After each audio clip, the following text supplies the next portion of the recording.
நான் ரொம்ப ஆசைப்பட்டு வந்ததுக்கு ரீசன் சுசீந்திரன் சார் மட்டும்தான். பிகாஸ் அவர் தான் என்னை இன்ட்ரடியூஸ் பண்ணாங்க. அவருக்காக தான் இங்க வந்திருக்கேன். பிகாஸ் ஃபர்ஸ்ட் மூவில யாராவது ஒருத்தவங்க நம்மளுக்கு ஒரு டஃப்பான சுச்சுவேஷனோ இல்ல நம்மள டிகிரேடோ whatever ஏதோ ஒன்று பண்ணியிருந்தா இது நமக்கு இந்த ப்ரொஃபஷனே வேணாம் அப்படின்னு கூட நமக்கு தோணிருக்கலாம். பட் அவர் வந்து நான் நியூ கமர், என்ன ஃபுல்லா எதுவுமே தெரியாம வந்த எனக்கு அதெல்லாம் ஒண்ணும் இல்லை, பண்ணலான்னு தட்டி கொடுத்து அந்த மூவி பண்ண வச்சாங்க. ஸோ அப்பையில இருந்து ஃபர்ஸ்ட் டே எப்படி பார்த்தனோ இப்ப வரைக்கும் அப்படிதான் இருக்காரு. ஸோ அவருக்காக தான் இந்த ஃபங்க்ஷன் நான் வந்திருக்கேன். ஈவன் நான் நிறைய இன்டர்வியூஸ்ல சுசி சாரை பத்தி சொல்வேன், என்னை இன்ட்ரடியூஸ் பண்ணது அவர் தான். பட் ஒரு நாள் கூட அவர்கிட்ட நான் சொன்னதே கிடையாது.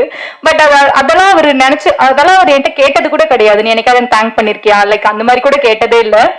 ஈவன் சுசி சாரை பத்தி சொல்லணும்னா இவர் எப்படின்னா ஒரு படத்துக்கு ஒரு 4 ஃபோன் நம்பராவது சேஞ்ச் பண்ணுவாரு. அவரு எந்த நம்பர் வச்சிருக்காருன்னா அவருக்கே தெரியாது.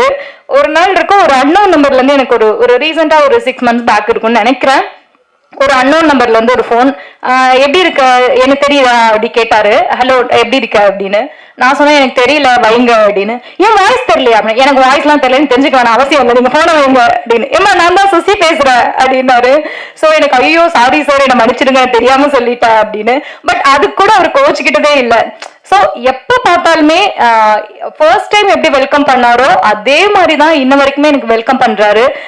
ஸோ இந்த ஸ்டேஜை நான் அவருக்கு தேங்க் பண்றதுக்காக ஃபர்ஸ்ட் யூஸ் பண்ணிக்கிறேன்.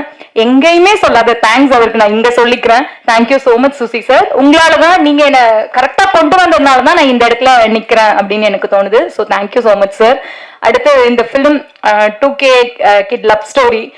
ஸோ ஒரு 2 நிமிஷம் ட்ரெய்லர் பார்த்த எனக்கே இந்த பாலசரவணன் ஹர்ட் பண்ணிட்டாரு. ஒரே ஒரு ஒன்லைன் தான், 90 கிட்ஸ்லாம் நீங்களாம் அழிஞ்சிட வேண்டியதானே அப்படின்னு சொல்லி ஹார்ட்டே வெடிக்க வச்சிட்டாரு. ஸோ 2 செகண்ட் பார்த்த எனக்கே கனெக்ட் ஆச்சு. So full movie 2K Kids எல்லாருக்கும் கனெக்ட் ஆகும் நான் நம்புறேன். அண்ட் என்ன மாதிரியே ஒரு புது ஹீரோவை இண்டஸ்ட்ரிக்கு இன்ட்ரடியூஸ் பண்ணியிருக்காரு. அவருக்கும் இந்த படம் பெரிய சக்சஸ்ஃபுல்லா இருக்கணும் அப்படின்னு விஷ் பண்றேன். ஒட்டுமொத்தமா படத்தோட டீமுக்கு என்னோட விஷஸ். Thank you so much.